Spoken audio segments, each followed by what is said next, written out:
할렐루야. 오늘도 이 수요일에 참석하신 우리 일심의 모든 성도들 가운데 하나님의 놀라운 은혜와 축복이 함께하기를 주님의 이름으로 기도합니다. 우리 옆에 계신 분 함께 인사할까요? 주님의 이름으로 사랑하고 축복합니다. 함께 인사하겠습니다. 한 번 더 인사하겠습니다. 예수님처럼 섬기는 교회를 만드시다. 함께 인사하겠습니다. 설교를 시작하기 전에 광고 하나 말씀드리겠습니다. 지난주였나요? 교회 대청소 하기로 목사님이 주보에 내셨는데 이번 주부터 청소가 없습니다.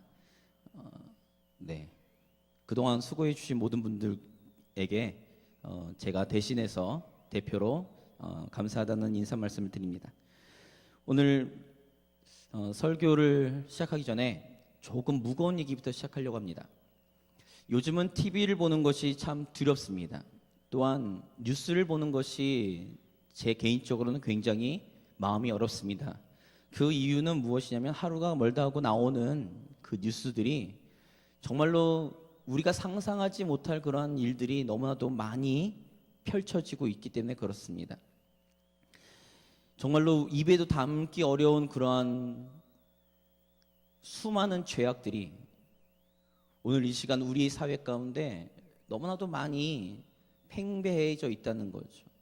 너무 그런 뉴스를 듣다 보니까 어느 순간 우리도 그냥 그것이 당연하다 생각이 드는 그런 우리의 무감각해지는 모습도 발견하게 됩니다.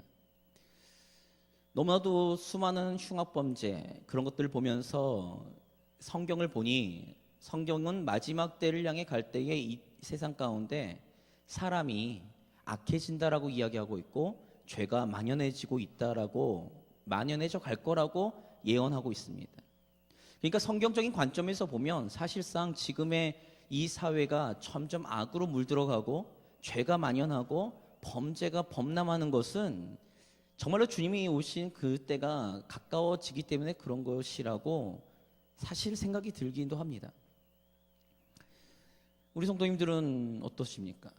저는 가끔씩은 그 범죄들이 너무나도 나의 삶 가운데 가까이에서 펼쳐질 수 있는 문제이기 때문에 너무나도 가끔씩은 두렵기도 하고 가끔씩은 그 범죄들이 저에게 임하면 상관이 없는데 저에게 오면 상관이 없는데 혹시나 사랑하는 가족들에게 행해지지 않을까 그런 것들이 굉장히 불안한 마음을 때로는 갖게 됩니다.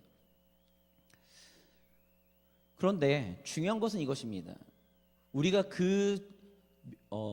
악으로 치달아가고 있고 죄가 만연해져가는 저 세상을 바라보면서 우리 하나님을 믿는 그리스도인들은 과연 어떤 시선으로 그것들을 바라봐야 될 것인가가 우리에게는 중요한 과제인 거죠.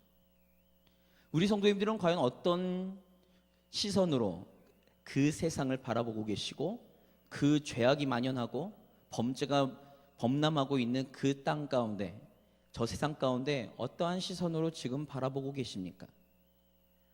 우리는 하나님을 믿는 백성이고 우리 교회와 성도는 하나님께서 구별하신 거룩한 공동체이기 때문에 우리는 저 세상을 바라보면서 손가락질로 정죄해야 되겠습니까?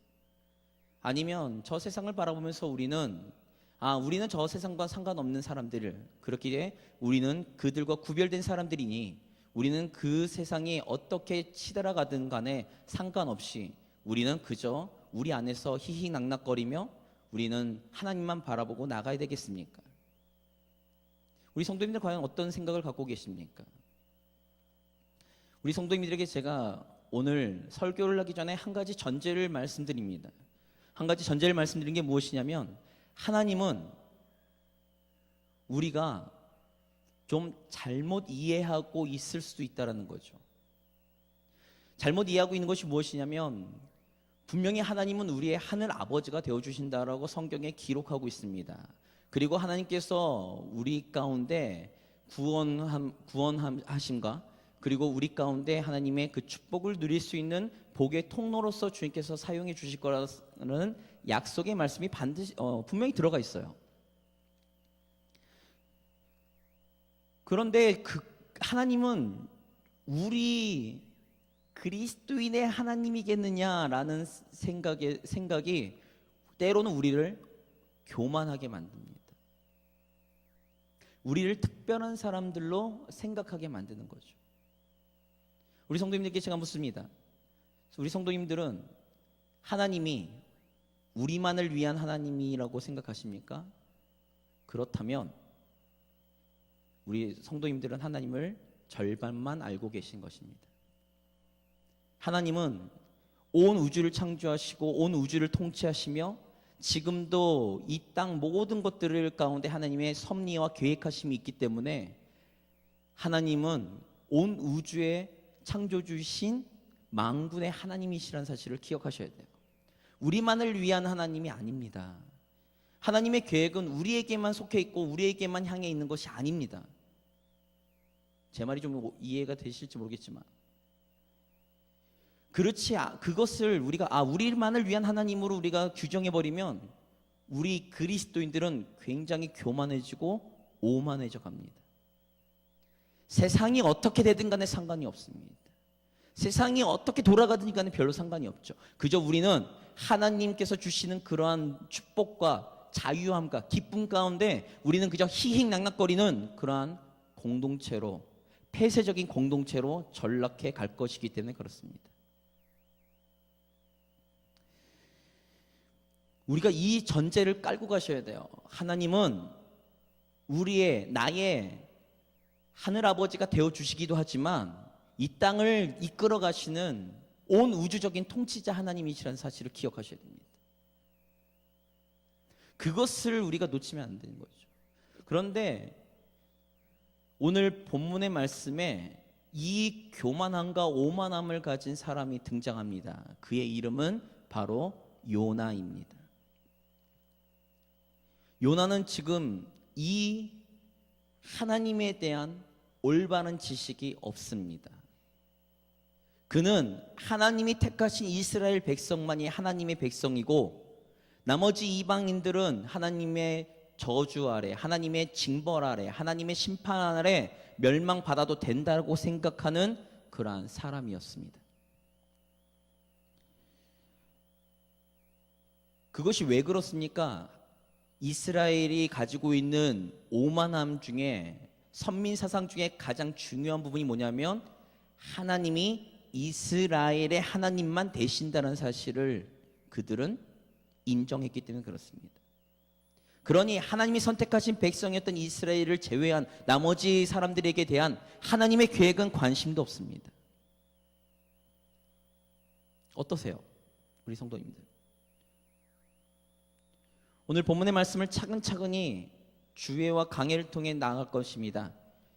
요나를 통해서 저와 우리 성도님들의 삶을 좀, 우리의 신앙을, 우리의 자세를 좀 점검했으면 좋겠습니다. 말씀 보겠습니다. 말씀 1절의 말씀 같이 읽겠습니다. 시작. 여호와의 말씀이 아미떼의 아들 요나에게 임하니라 이르시되. 자, 1절의 말씀을 보면 요나에 대해 소개하고 있습니다. 그는 아미떼의 아들이에요. 그리고 예수님께서 요나를 향해서 말씀하실 때 요나를 선지자 요나라고 말씀하십니다. 선지자는 어떤 사람입니까? 하나님의 말씀을 받아 그 말씀을 하나님의 뜻 가운데 전달하는 전달자입니다. 그래서 오늘 1절의 말씀 보니까 여호와의 말씀이 아미떼의 아들 요나에게 임했습니다. 하나님께서 그에게 그 하나님의 뜻을 말씀하셨죠. 그 말씀이 무엇이냐? 2절의 말씀 같이 읽겠습니다. 시작. 너는 일어나 저 큰 성읍 니느웨로 가서 그것을 향하여 외치라. 그 악독이 내 앞에 상달되었음이니라 하시니라. 2절의 말씀 보니까 여기서 히브리 언어로 중요한 세 가지 동사가 있습니다. 그것은 일어나, 가서, 외치라는 것입니다. 너는 일어나서 저 큰 성읍 리느웨로 가서 외치라는 거죠. 그 이유가 뭐냐면 리느웨 성에 악이 만연했다, 내 앞에 상달되었다는 것입니다. 죄악이 넘치다 못해 하나님이 보시기에 견딜 수 없는 죄악까지 넘쳐 흐른 것입니다. 그래서 그 성 가운데 하나님의 심판이 임할 것이라는 선포를 너가 하라는 것이었어요. 우리 성도님들, 오늘 우리가 아셔야 될 게 있습니다. 요나를 비롯한 이스라엘은 하나님께서 출애굽기 19장에 하나님의 백성으로 삼으신 것이 맞는데, 하나님께서 하나님의 백성으로 삼으시면서 또 한 가지 전제 조건, 그것을 다른 말로 하면 소명, 사명을 주셨습니다. 그 사명이 무엇이냐면 온 열방의 제사장 나라가 되라는 것이었어요. 온 나라를 향한 하나님의 계획이 있으셨다는 것입니다. 창세기 12장에 보면 아브라함을 부르실 때도 너는 모든 민족 가운데 복이 된다라고 말씀하셨어요. 하나님의 계획은 이스라엘에게만 있는 것이 아닙니다. 하나님을 모르는 저 세상 가운데, 죄악 가운데 심판으로 가고 있는, 멸망으로 가고 있는 저 세상을 향해 하나님의 계획이 있으신 거였어요. 오늘 리누의 성에게도 하나님의 계획이 있으신 거죠. 그것이 심판의 말씀으로 선포된다 할지라도 그들 가운데 하나님께서 돌이키시기를 원하는 그 마음이 하나님이 갖고 계셨다는 얘기입니다. 그런데 요나의 반응이 재밌습니다. 요나의 반응 3절의 말씀 같이 읽겠습니다. 시작. 그러나 요나가 여호와의 얼굴을 피하려고 일어나 다시스로 도망하려 하여 욥바로 내려갔더니 마침 다시스로 가는 배를 만난지라. 여호와의 얼굴을 피하여 그들과 함께 다시스로 가려고 배삿을 주고 배에 올랐더라. 요나가 무엇을 피했습니까? 여호와의 얼굴을 피했습니다. 요나는 하나님의 말씀을 들었습니다. 하나님의 뜻을 발견했습니다.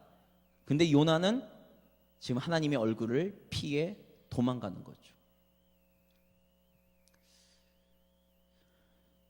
그래가지고 하나님께서 이렇게 하시죠. 4절의 말씀 같이 읽겠습니다. 시작. 여호와께서 큰 바람을 바다 위에 내리심에 바다 가운데 큰 폭풍이 일어나 배가 거의 깨지게 된지라. 다시스로 가는 배 가운데 폭풍이 일어났습니다. 근데 오늘 성경의 기자는 이렇게 얘기하죠. 4절의 초반부에 보면 여호와께서 큰 바람을 내리셨다라는 거였어요. 근데 히브리 원어로 보면 내리시다라는 표현이 아니라 던지시다라는 표현입니다. 바람을 바다 가운데 던지셨습니다. 그래서 폭풍이 일어나죠. 이 폭풍이 일어나는데 이 배에 타고 있는 모든 사람과 요나의 반응이 상반됩니다. 말씀을 볼까요? 5절의 말씀 같이 읽겠습니다. 시작. 사공들이 두려워하여 각각 자기의 신을 부르고 또 배를 가볍게 하려고 그 가운데 물건들을 바다에 던지니라. 그러나 요나는 배 밑층에 내려가서 누워 깊이 잠이 든지라. 그 어부 출신인 교수님에게 들은 이야기입니다. 바다에서 폭풍을 만나면, 큰 파도를 만나면 두 가지를 해야 된답니다. 하나는 배의 시동을 끄고 옛날에는 닻을 걷어야 됩니다. 그리고는 배를 최대한 가볍게 하려고 던진답니다. 가지고 있는 물건들을 다 던져버린답니다. 최소한의 물품을 제외하고는 다 던져버려서 배를 최대한 가볍게 한답니다. 그리고는 파도에 맡긴답니다. 그렇지 않고 내가 그 배를 어떻게 해보려고 하면 배는 전복된답니다. 오늘 본문의 말씀 보니까 사공들이 두 가지 일을 합니다. 첫째는 5절 초반부에 보면 두려워하여서 각각 자기의 신을 불렀습니다. 그들은 자신들이 믿고 있는 신들을 향해 기도했습니다. 자신들이 믿고 있는 신들을 향해 그들은 간청했습니다. 그리고 했던 일이 인간으로서 할 수 있는 일, 어부로서 할 수 있는 일, 사공으로서 할 수 있는 일, 파도를 만나거나 폭풍을 만났을 때 할 수 있었던 일, 모든 짐을 다 버립니다. 근데 요나는 어떤가요? 요나는 보니까 5절 후반부에 보니까 이렇게 합니다. 배 밑층으로 내려갑니다. 아까는 여호와의 낯을 피하려고 다시스로 내려가는데 이제는 하나님께서 주신 그 폭풍 가운데 그는 배 밑층으로 내려갑니다. 그리고는 잠이 듭니다. 여기서 잠이 들다라는 단어는 히브리어로 라마입니다. 이 라마는 두 군데에 쓰입니다. 첫 번째로는 창세기 2장 21절에 하와를 만드시기 위해 아담을 재우시고 갈비뼈를 취하시죠. 그럴 때 잠이 들다가 라마입니다. 그리고 또 한 번은 사사기입니다. 사사기 4장 21절에 시스라가 깊이 잠들었다는 표현이 있습니다. 이 성경에 쓰여진 이 단어는 사실상은 영적인 무감각증을 가졌다는 거죠. 그리고 무분별해졌다는 겁니다. 분별력이 사라졌다는 얘기입니다. 영적으로 둔감해졌다는 이야기입니다. 우리 성도님들, 하나님을 요나는 믿었습니다. 그리고 하나님을 알았습니다. 그리고 하나님의 말씀을 요나는 들었습니다. 그런데 요나에게는 영적 무감각증이 찾아왔습니다. 영적으로 깊이 잠들어 버렸다는 거죠. 이유가 무엇입니까? 이유가 무엇이죠? 하나님의 말씀에 순종치 않아서 그렇습니다. 오늘 이 시간 우리 성도님들과 제가 지금 예배를 드립니다. 말씀을 지금 보고 있습니다. 하나님에 대해서 우리가 믿음으로 고백합니다. 하나님을 알고 있습니다. 하나님에 대한 신앙도 있습니다. 그리고 오늘 이 시간 하나님의 말씀도 듣습니다. 그러나 우리 가운데 영적인 잠에 취해 있는 분들이 계신다라는 이야기입니다. 이유가 무엇입니까? 요나처럼 여호와의 그 하나님의 말씀이 임했을 때에 여호와의 낯을 피해서 도망갔기 때문에 그렇습니다.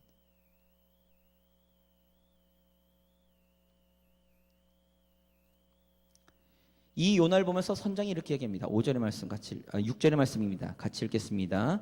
선장이 그에게 가서 이르되 자는 자여 어찌함이냐 일어나서 내 하나님께 구하라 혹시 하나님이 우리를 생각하사 망하지 아니하게 하시리라 하니라. 그 배의 선장이 그 배에 타고 있는 모든 사람과는 다른 행동을 하고 있는 요나를 보면서 의아해서 묻죠. 도대체 네가 이러고 있는 이유가 무엇이냐? 넌 적어도 네가 믿고 있는 하나님에게 기도라도 하라는 거였어요. 근데 요나는 뭐 하고 있습니까? 기도도 안 합니다.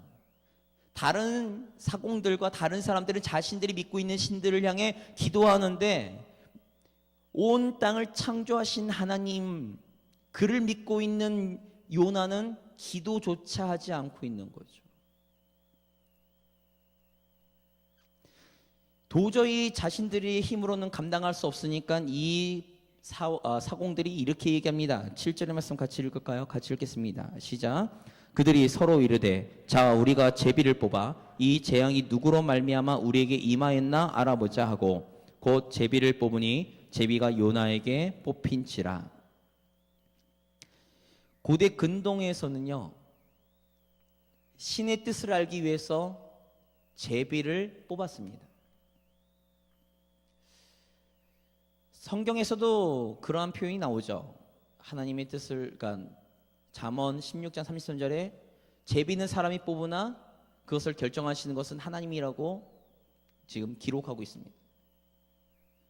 그래서 이 일이 과연 무엇 때문에, 누구 때문에 일어난 일인가라고 제비를 뽑았더니 요나가 뽑혔어요. 그 뽑게 하신 것도 하나님이신 거죠. 그리고는 요나에게 묻습니다. 이렇게 묻죠. 8절의 말씀 같이 읽을까요? 같이 읽겠습니다. 시작. 무리가 그에게 이르되 청하건대 이 재앙이 누구 때문에 우리에게 임하였는가 말하라. 내 생업이 무엇이며 내가 어디서 왔으며 내 나라가 어디며 어느 민족에 속하였느냐 하니 요나가 이렇게 대답합니다. 9절의 말씀.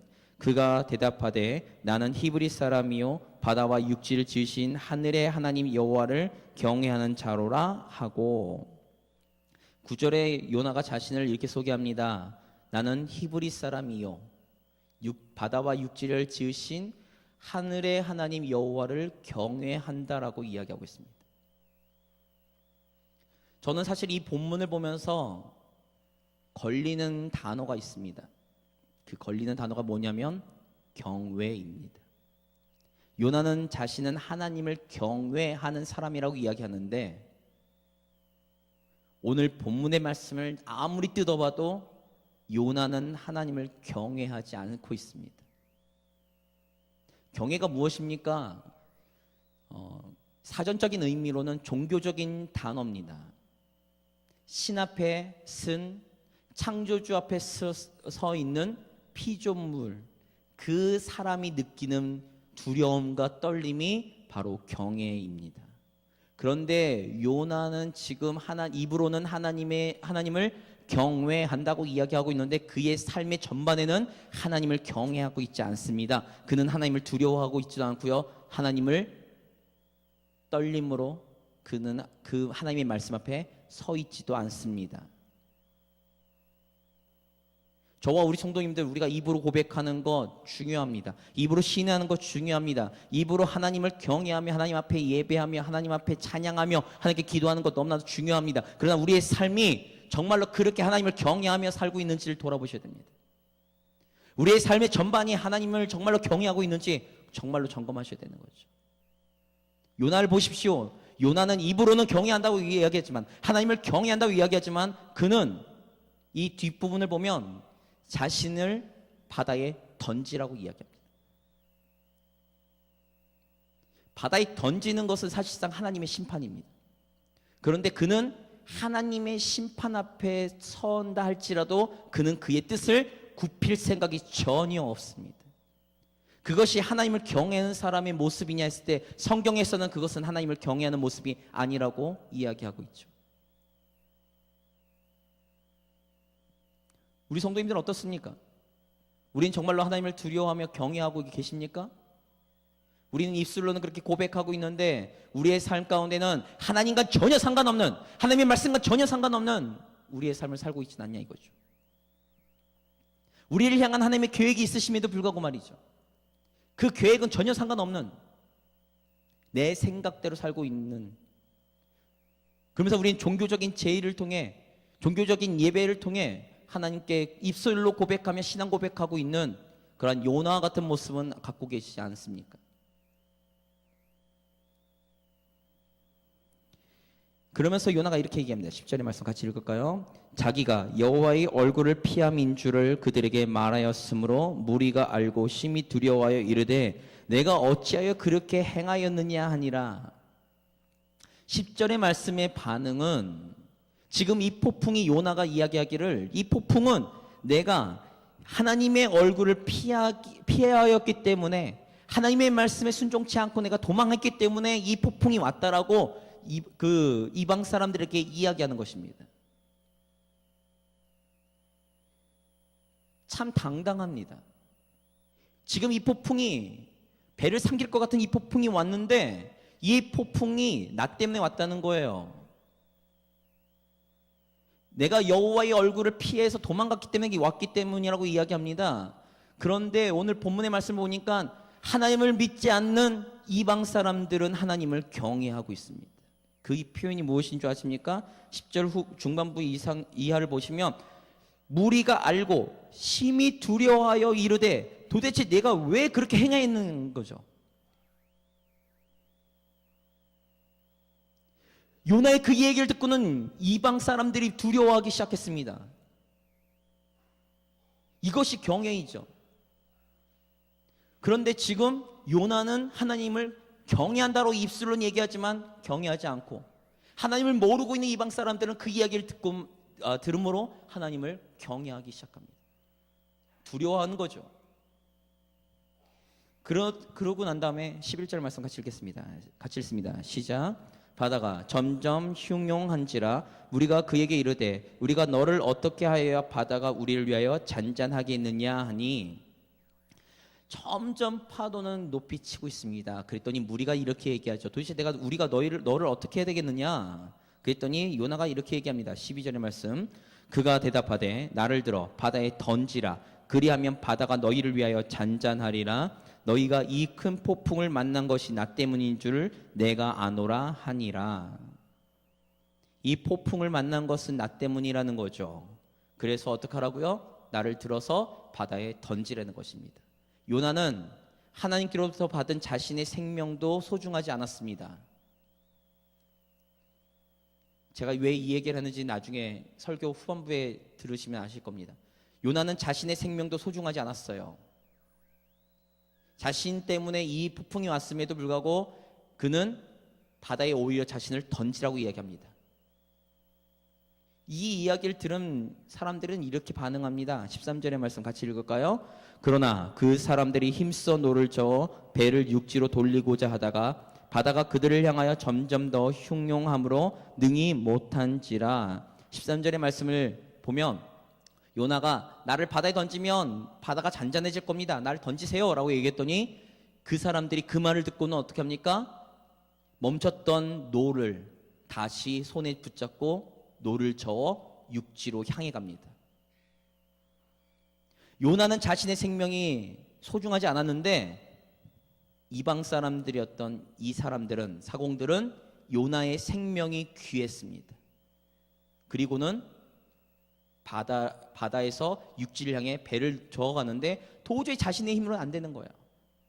그리고는 이들은 이렇게 얘기합니다. 14절 같이 읽습니다. 시작. 무리가 여호와께 부르짖어 이르되 여호와여 구하오니 이 사람의 생명 때문에 우리를 멸망시키지 마옵소서. 무죄한 죄를 우리에게 돌리지 마옵소서. 주 여호와께서는 주의 뜻대로 행하심이니이다 하고, 말씀을 보면 5절의 말씀을 보면 사공들은 자신들이 믿고 있던 신에게 기도했습니다. 그런데 오늘 본문의 말씀 14절을 보니까 이제는 이 무리가 누굴 향해 기도합니까? 여호와를 향해 기도합니다. 하나님을 향해 기도하는 거죠.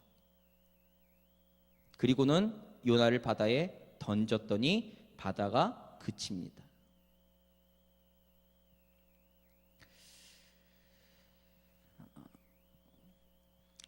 이제부터 결론을 잠시 말씀드립니다. 제가 다니고 있는 한국성서대학교 강규성 교수님은 이 요나서 주해를 쓰면서 작은 제목으로 이렇게 썼습니다. 박넝쿨을 아낀 선지자, 생명을 아낀 하나님. 요한복음 4장을 보면 니느웨 성이 망하는 것을 보려고 요나가 언덕으로 올라가죠. 그런데 너무나도 더운 거예요. 못 살겠는 거예요. 그랬더니 하나님께서 박넝쿨을 하나 준비하십니다.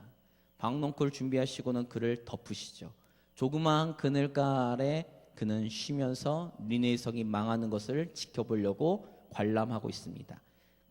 그러더니 하나님께서 해충을 하나 내보내셔서 그 박넝쿨이 죽습니다. 박넝쿨이 죽자 요나가 하나님께 화를 내기 시작합니다. 이 박넝쿨을 왜 죽이셨냐는 거죠. 이 박넝쿨을 왜 하나님께서 나에게 주셨다가 뺏어 가느냐 이겁니다. 그래서 이 박넝쿨 때문에 내가 지금 죽게 됐다는 거예요. 그랬더니 하나님께서 이렇게 말씀하십니다. 박넝쿨 하나 죽는 것도 너가 그렇게 마음 아파하는데 니느웨 성에 분별치 못하는 12만 명이 죽게 됐다는 거였어요. 아까 제가 말씀드렸습니다. 요나는 자신의 생명조차 아끼지 않았던 사람이었습니다. 자신의 뜻을 따라 행하려고 했던 사람이었습니다. 그래서 그는 그의 생명조차 아끼지 않았죠. 그러나 하나님을 몰랐던 이방인들은 요나의 생명을 아꼈습니다. 자신의 생명조차 아끼지 않은 요나가 니느웨 성 12만 명이 죽든 말든 무슨 상관이 있겠습니까? 상관이 없죠. 그러나 자기에게 유익을 주는 박넝쿨이 죽자 그는 한탄하며 화를 내기 시작합니다.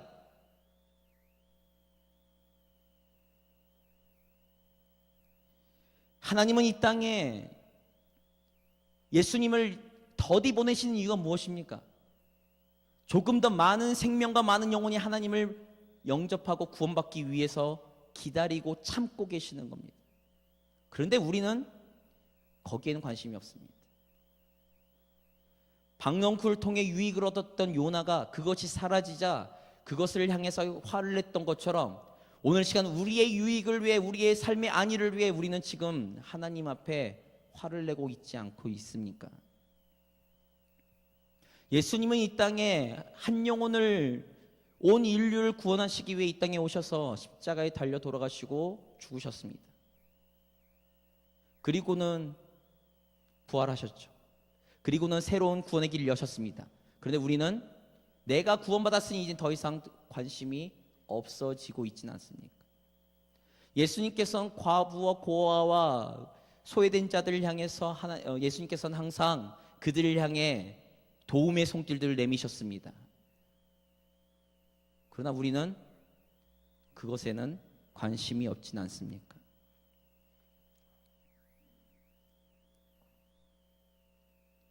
우리는 하나님의 마음을 시원케 해야 되는 사람들입니다. 하나님의 뜻을 따라 살아야 되는 사람들입니다. 우리는 하나님의 영광을 위해 살아야 되는 사람들입니다.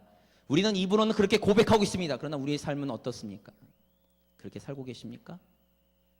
아니면 지금 요나처럼 영적인 잠에 취해서 주의 말씀을 피해 주의 얼굴을 피해 나는 더욱더 다시스로 내려가며 그리고 배 밑창으로 내려가고 있지 않습니까? 깊은 잠 가운데, 영적인 잠 가운데 난 빠져들고 있지 않냐 이거죠.